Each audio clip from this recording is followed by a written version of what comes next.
one thing, Predator Badlands really did overperform. And I know the panel because I watch your channels. I know the panel is all over the map. So let's go around the horn. I want to hear what everyone thinks. DA, I watched your Out of the Theater. I watched your live stream, Nerd Cookies. Everyone's opinion is all over on this movie. What does everyone think? I want to hear what everyone has to say. I'll start. I think it's a good. It's an eye movie. That's how I describe it. It's eye. I didn't hate myself after watching it. I walked out of the theaters like, okay, but I didn't think it was a Predator movie. I still don't think it's a Predator movie after thinking about it for a couple of days. It just doesn't have the same feelings of a masculine action horror flick, which is what Predator was. So is it watchable? Yes. And you know what? There's some good stuff in it. There's a lot of good moments in it, some good scenes in it. I thought that the overall acting and the setup of the story and everything was great. What I wish they did is I wish they just got the cute alien and the girl synth out of it and just straight no dialogue. The Predator lands on the planet. It's almost like Apocalypto, where he's just trying to take on the environment and he's, figuring things out without having all of the jokes and all of the cute Disney stuff in it. I wish they did that. That to me would have been an improvement over what we got. And it would have maybe felt a little bit closer to a Predator movie, but with all the jokes and all the fun and the cute alien and everything, I was just like, okay, I had to take myself out of the Predator mind frame, put myself in generic sci-fi mode, and then I was fine. So that's how I look at it. All right. Look, I haven't seen it, but the biggest reason why is because I heard it being described as a cute Predator film. I'm out. Like, there's no way, man. Like, but here's the thing. I'm also out because and I've said this before, I feel like the age of the franchise is over, man. I think we're done with franchises. I wish especially some of these older franchises would just have give them the decency, give them the respect they deserve, and just let them die, right? Let Predator die, let Alien die, let Terminator die. These were great franchises back in their day. We don't need them anymore, and all they're doing with every film, though, is that they bastardize it that much more every single time that they remake it or make a sequel or whatever they're doing. It's kind of become what became of like Nightmare on Elm Street and Friday the 13th, right? It's like once you get to 13, okay, the quality is just going to be gone. Yeah. And we've already hit that with Terminator, Aliens, and now with Predator. So I think it might be over, man. Rob, I know you liked it. You liked Predator. Owen Harrison. As first of all, the first Predator, I don't know what people are forgetting here. It's an Arnold Schwarzenegger action film. Forget that it has an alien in it. It's called Predator, but it's building on his persona that he started in '82 with Conan the Barbarian and following up with Terminator. And the movie is all about Arnold, and the fact that you had this alien antagonist that became something interesting and that alien antagonist failed to defeat Arnold Schwarzenegger, was lost. And then in the second movie, it was more of a Danny Glover movie, and it was cool. I like Predator 2. I wish they would release the version that's a half an hour longer. But these were action films that were about male earthbound protagonists. And I think, like a lot of franchises over the years, the Predator franchise was added to by Dark Horse Comics. The name Yautja comes from Steve Perry's novelization of the Alien versus Predator comic that Dark Horse produced. And Dark Horse showed that the Predators as protagonists could work. And up until this movie, which you could basically look at if somebody wanted to make a Klingon-only movie, this film is classical storytelling. It's not Disney-fied either. You've got Dan Trachtenberg, who is working for 20th Century Studios and working for Steve Asbell, who I like to call the Quiet King of franchises because he brought back Hellraiser, he brought back Planet of the Apes, he brought back The Hand That Rocks the Cradle, which is on Hulu now, and he's been doing a good job about bringing these Fox franchises back. And if you look at what Trachtenberg did with Prey, Killer of Killers, and now Badlands, he set out to make an 80s-esque sci-fi action adventure. And as somebody who grew up with everything from Japanese science fiction to Hammer horror, I watched this film and I was delighted by the whole thing. And if you look back, even Raiders had Willie Scott, the Kate Capshaw character, and this film had all of these classical tropes in it. And it's so weird. I mean, I get that people are thinking it's been Disneyfied or feminized or what. There's no big dick energy in it. That's because it's not a Schwarzenegger movie. It's a total science fiction fantasy romp. And I loved it for that. It knows exactly what it is. It knows what it set out to do, and it succeeded. And it didn't have someone else's agenda thrust into it. It was exactly the movie that Dan Trachtenberg wanted to make as his third in a triptych. How many directors do we have seen directing 3 movies from a trilogy lately? Not many. I would push back. I push back a little bit and say it is kind of Disneyfied from the cutesy sidekick character. That's yeah, but the cutesy sidekick character has a good twist in the movie that I didn't see ripping coming. people's arms and legs off, true. And then by the end, it's no longer cutesy. Yeah, I was surprised by that, actually, genuinely. Yeah, and I thought that was great. I didn't see that coming. Can I just say something to Dante? You need a little cutesy. Before we go on, I think the marketing has been the biggest disservice because this is a revenge flick. Long and short of it, this is a predator who was denied his trial to be blooded and told to be executed against even clan rules. And then his brother, this is not really a spoiler, brother sacrifices himself to give him that hunt. And the whole movie is, fuck that dude, I'm going to prove him wrong and or avenge my brother. That's the most predator thing ever. By the way, it's super masculine. As far as Deck is concerned, the predator, he's the runt of the litter. They even call him genetically deformed. He's young. Anyway, it's one fight after another. The world is beautiful. It's fucking. He literally picks the hardest planet, most dangerous planet possible, and the most dangerous trophy to hunt possible. And of course, Wayland Yutani just happened to be there, and they're also looking for that thing. And the reason it's not R-rated. If all those synths were humans and that was red blood, it would have been R-rated. Functionally, what happens in the movie is an R-rated movie. It's just because they're synthetics and it's white blood instead. So it got it better. And if it had been R-rated, it would not be making the money it's making right now because it would have had a smaller audience. So I think a lot of people see Disney and immediately go, fuck you, Disney. It's Disneyfied. And they take no goodwill towards it. And again, if this was made by any other company, I don't think it would be getting the same reaction it's getting. Was it Disneyfied? Was there a chick and a cute character? Yeah, I'll take that. Those were probably notes from a Disney executive, but boy, did he fucking do the best with it. And again, that cute critter is ripping people apart, and he's not so cute by the end of the movie.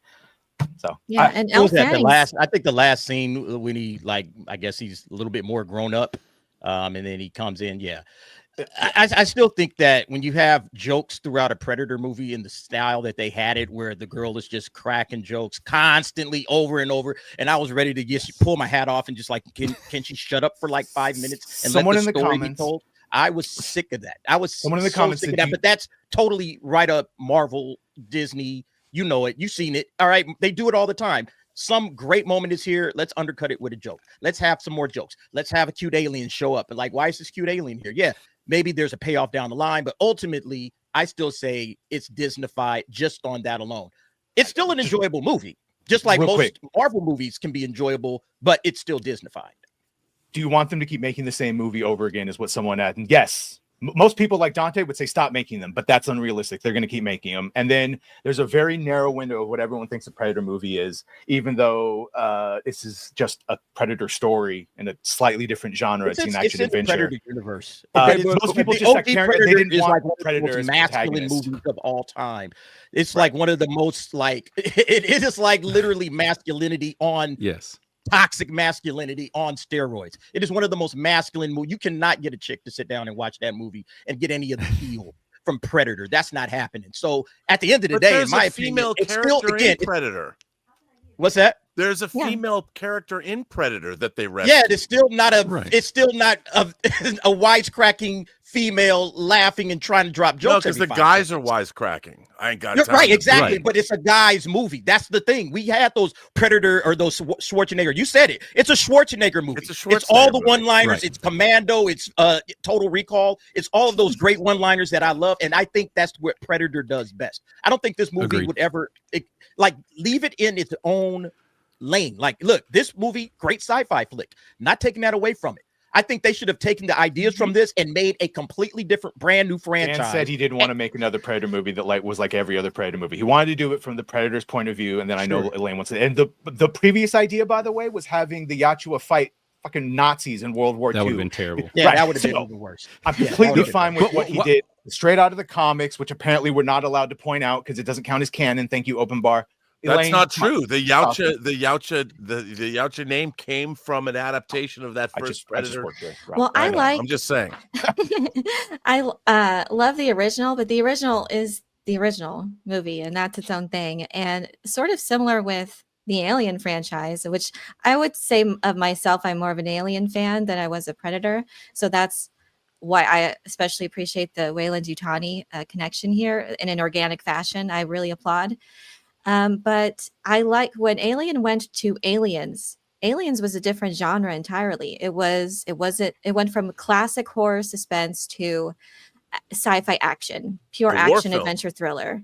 And I don't mind the experimenting with different genres. And I think Predator, the IP itself, has done that constantly.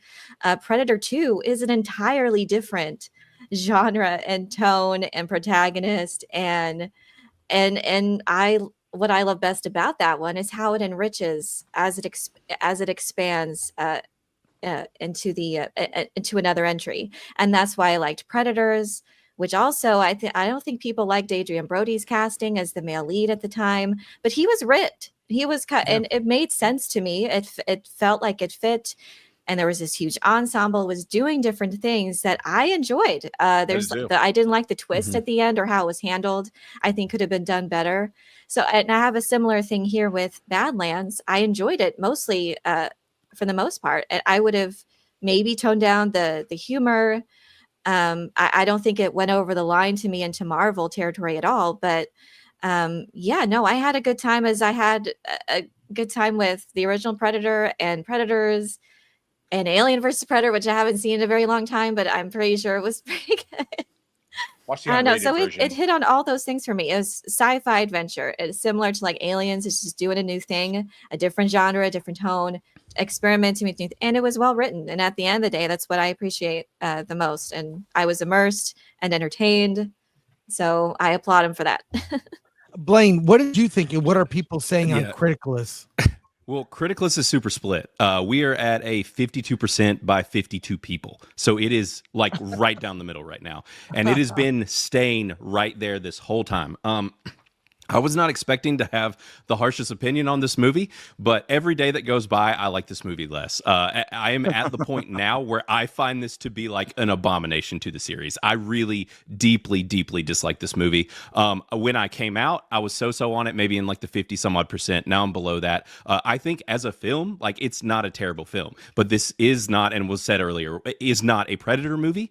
It does not stick to the core tenets of the franchise. And I think that there are ways that this movie could have done that, and it would have been fine. Like, I think if you would replace the synth with like a Weyland-Yutani, like Miner, or like some military person from the Alien universe, and swapped that out and had them competing and being rivals for some reason, there's some other avenue here where they could have done the same type of story and given us these like earthly human masculine elements that the OG fans tend to like, but then also given this type of story, because I don't think that this was a bad approach. I don't think that this was even really a bad idea. I like the new world. It's creative. It's interesting. But if you had gotten rid of the synth, gotten rid of all these goofy elements like the cutesy creature, all that stuff, and then gotten more down to the roots, really, I understand R rating wouldn't have made as much money, but that is what this series has been. I do still feel like it felt like it was pulling punches, because even the other like R-rated stuff that would have made it that was simply just like the violence, which I still thought was kind of mild. But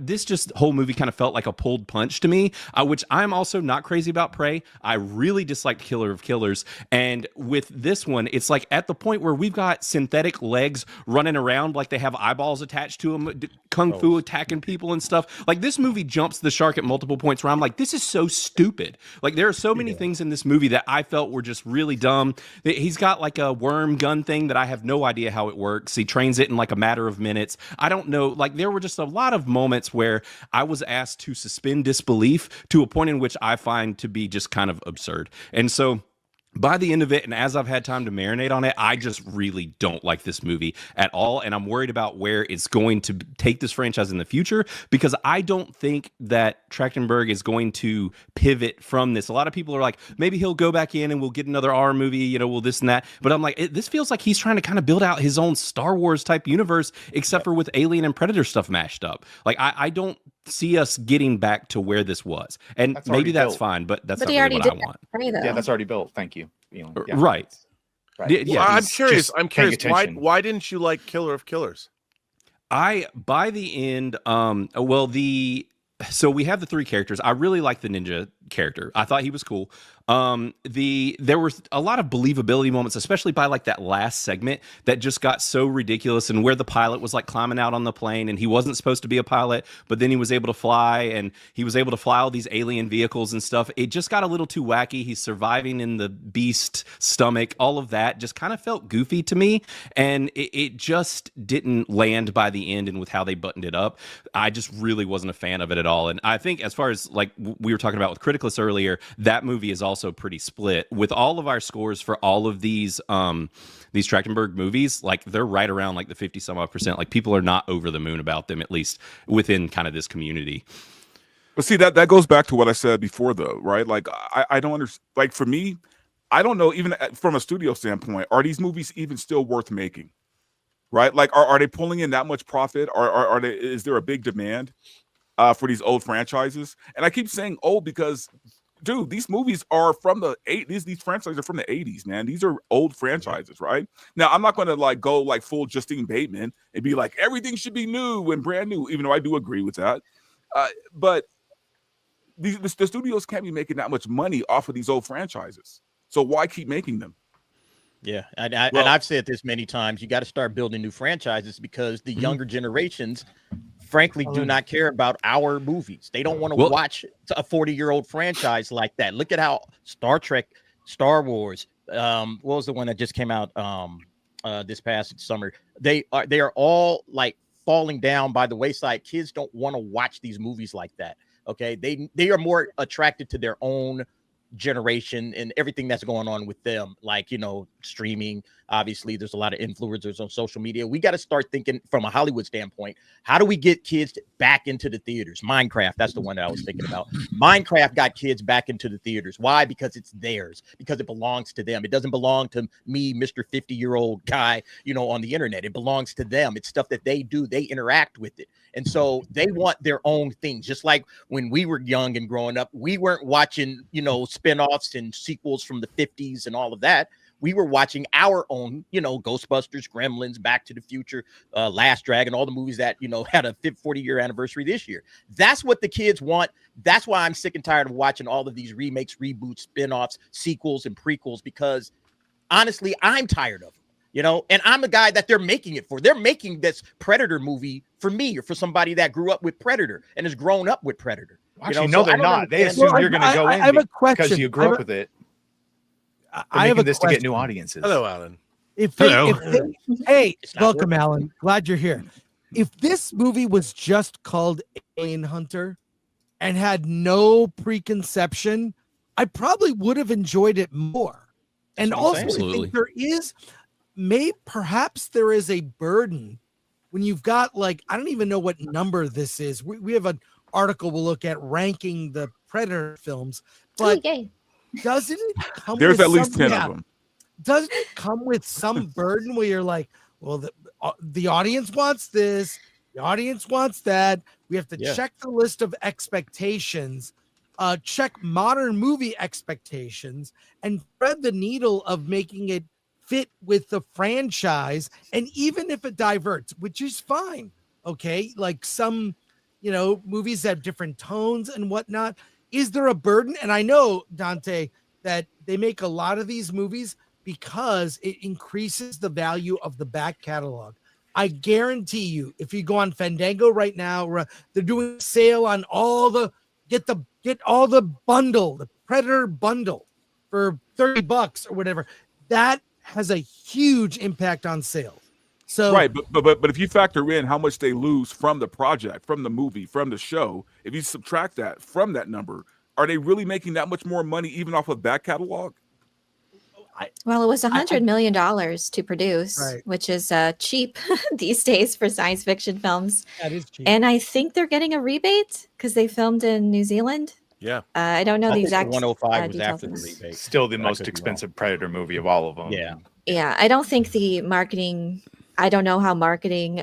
I don't know if they ever revealed those numbers, but I don't think it was hugely expensive like Tron Ares budget. I'm sure, but I think it's going to do marginally well over 300 million. And I don't know.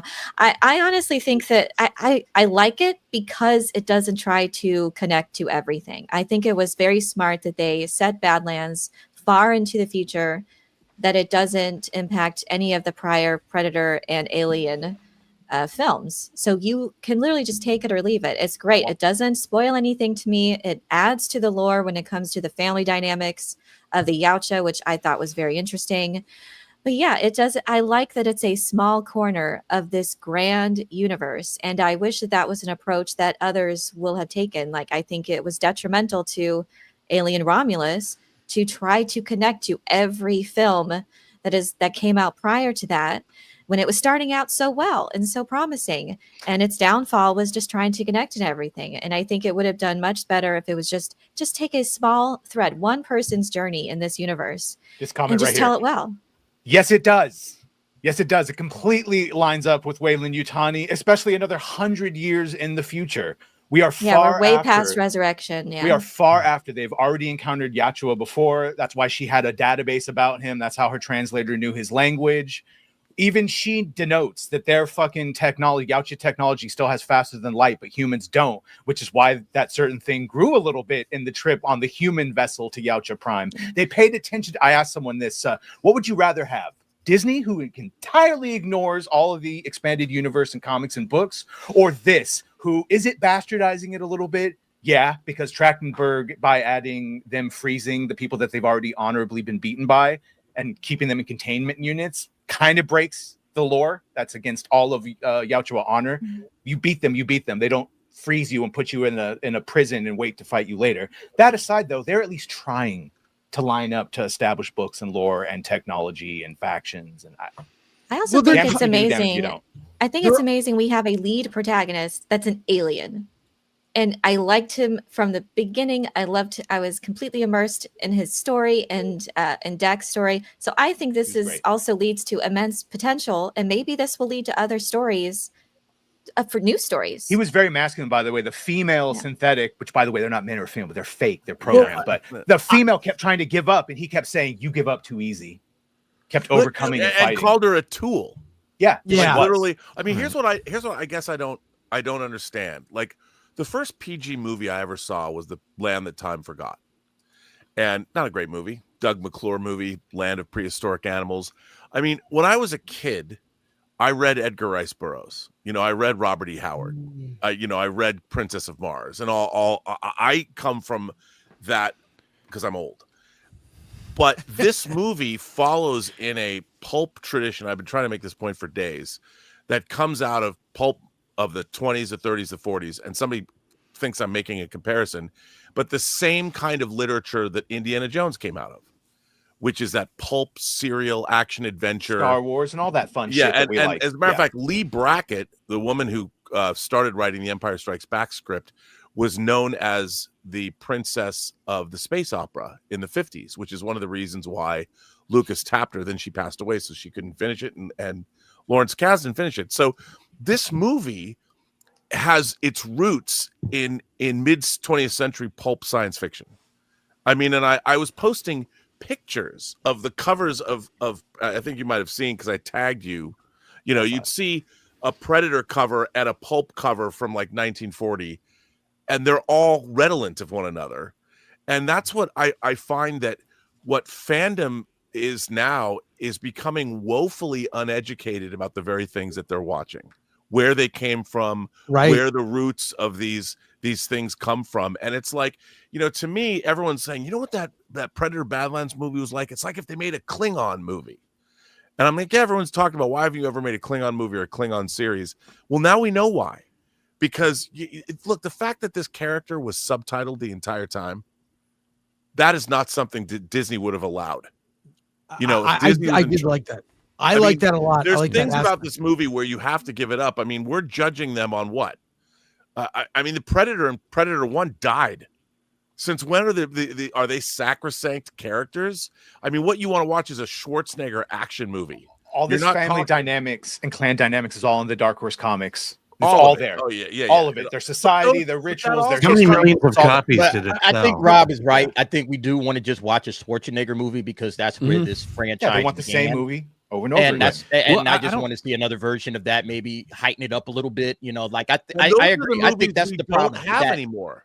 We don't. And I think Yeah, here- those kinds of characters. And that's what I at want all. my Schwarzenegger spinoffs to be. Yeah. Can you give me more of what we got back then? Because we've lost some of that masculinity in films. We've lost it. So I think when I say it's not a Predator movie, I mean it's not pure Schwarzenegger, guns a-blazing, slashing what up we really bad want. guys, and it's like, can we just get that? Because if you're going to do the Predator franchise, do the Predator franchise. If you're not going to do the Predator franchise, that's fine. Like I said, I think the movie's fine, but right. call it something else. Do something That's else. where I am. Hey, sorry Yeah. I'm late, but let me bring some truth to Sure. my biggest issue with Predator's Badland is just just Trachtenberg's inability to tell something unique. For example, first of all, the Predator has daddy issues. We've seen that over. You can do a story about a guy with daddy issues, but you've got to make it unique. He then goes on a planet. He brings together this ragtag group of misfits to help him out. We've seen that before. Then we have the colic, who is a mother protecting her child. We have seen that over and over and over again. And then finally, we have the ending where he kills the father and a ship appears, and the line is, "Oh, it's worse. That's mom." That joke has been told over and over and over again. And the beauty of that joke is if this is the last of the Predator series, you end it on a joke. If it's not, then it's the mother, and we're going to tell another story. And look, the reality is that this is not the Predator movies that we've seen up to this point. This is something new. And we could have, it should have been a lot better than it was. The problem is Trachtenberg just went to old tropes, put it into a Predator brand, and gave us nothing that is unique, new, or something thought-worthy. I mean, that to me, that's always been science fiction. It's not just a story you saw, but it's this thought about what humanity is, the choices we make. And this gave us none of that. Well, he did do the thing with the wolf. I did like that little piece with the wolf. I enjoyed that. The idea that it's been done, and it's just but I'm saying like he did kind of put that spin in this franchise. It's like it's not just your the alpha male can be a different right, type but of we've alpha seen male. that at least 3 or 4 times in the last 2 years. It's following the but lore that you don't know about. I don't or think ignoring. themes like that though are like it's copyrighted, like it's been done, because Seven Dr. Samurai, Sleep in the comments. we wouldn't have This. Magnificent Seven, we wouldn't have A Bug's Life. I mean, you can have the Right, same kind of theme We've and, had 3 and different Right, but the Spider-Man. elements. Bugs Life did something different with it. yeah, that's what I'm saying. And, You could and also Bugs Life just focused on that one theme, as opposed to this one that just brought in at least 4 or 5 themes into it and didn't elevate it in any way. well, I think the daddy issues thing, I think that's an oversimplification, because I It's don't a gross Indiana Jones has oversimplification. daddy issues if we're gonna Yeah. go there. It's This his was a clan literal leader. culling. He was gonna Yeah, be culled from his tribe, Which goes against. You're not supposed to. You're supposed to exile them. So the that's fact not- that Again, That's he not was going to something that- exile, was just going to kill him. Comic books no one read. That's not Right. something that can be worked out in a therapy session. His life was on the line, and he wanted to prove himself. He wanted to prove himself that he was worthy of even doing the rite of passage, to even live, to do the right, like every one of his species has done before. I just thought that was interesting and a great way to immediately immerse yourself or to relate Yeah. into his what's- character. It's a classic hero's journey. Just be But what's- consistent, yeah, it's- Alan. it's You don't nice- care about wasn't canon that the unless you story know of- about the canon. But isn't that the story of Prey? You know, it's proving oneself amongst one's tribe.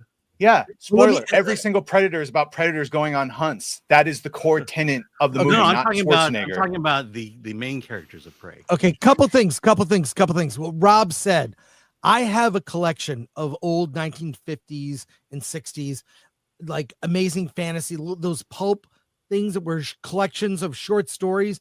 The paintings on those spur the imagination.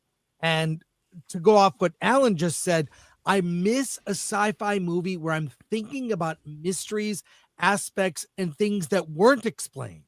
Like, I love that. I love a really good sci-fi includes ideas where I can think about it, think about so many aspects of it. I think we can settle one aspect of this now amongst all of us. I know we debate, and I respect all your opinions. I may not always agree. Was there a romance? One No. YouTuber claimed there's a implied romance between Thea and Deck. And let me No. illustrate this. Let's take a look at this. Is there a romance there? I think we need to see that again. Zero sexuality. Is that Grace Randolph? It is. Is that, Yeah. is that, I mean, That's is Grace there a Randolph, romance? right? I was about that same exact Grace Randall. It is. It is. Is there a romance? The Everyone fairy around the smut horn. has infected science fiction. Was there any God. romance between the Predator and Thea? I say no. No, I don't like No. the human ears I and don't think nose so on that either. predator. It doesn't look right. I don't know what Yes. what they were seeing.